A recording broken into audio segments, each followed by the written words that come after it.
আজকে আমি শেয়ার করব খুব ঝটপট রান্না করা যায় এবং খেতে খুবই মজাদার এমন একটি রেসিপি সরষে ইলিশ।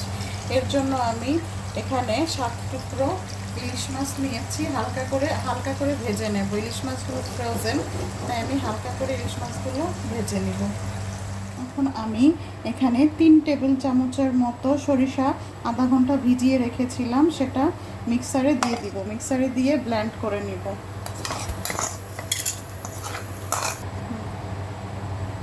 এর সাথে অ্যাড করব পাঁচটি কাঁচামরিচ, তার সাথে 3 টুকরো পেঁয়াজ অ্যাড করে ব্লেন্ড করে নেব।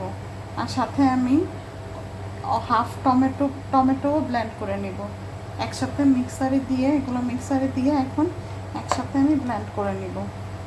এগুলো ব্লেন্ড করার সময় আমি 1 টেবিল চামচ সল্ট ইউজ করব, যাতে আমাদের সরিষার তেঁতোটা কেটে যায়। এখন আমি একটি হাঁড়িতে পরিমাণ মতো তেল দিয়ে সেখানে মিক্সিতে যে ব্লেন্ড করে নিয়েছি সরিষা, পেঁয়াজ এবং টমেটো, লবণ, কাঁচামরিচ, সেগুলো এখন দিয়ে দিচ্ছি।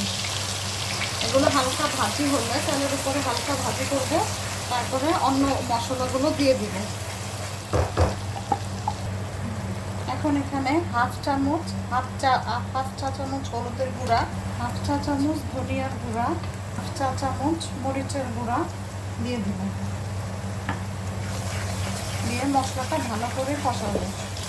এখনই পানি ইউজ করব না।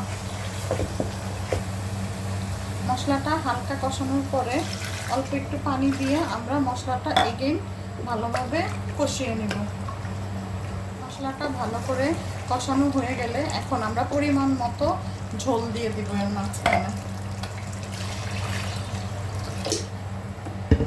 পরিমাণ মতো ঝোল দিয়ে ঝোলটা যখন বলক উঠে আসবে, তখন এর মধ্যে আমরা আগে থেকেই ভাজি করে রাখা মাছগুলো ঢেলে দিব। এগুলো যখন এরকম বলক উঠে আসবে, তখন আগে থেকেই ভেজে রাখা মাছগুলো এভাবে একটি একটি করে দিয়ে দিব। আর এই রান্নাটা এখন আমি হাই হিটে করছি।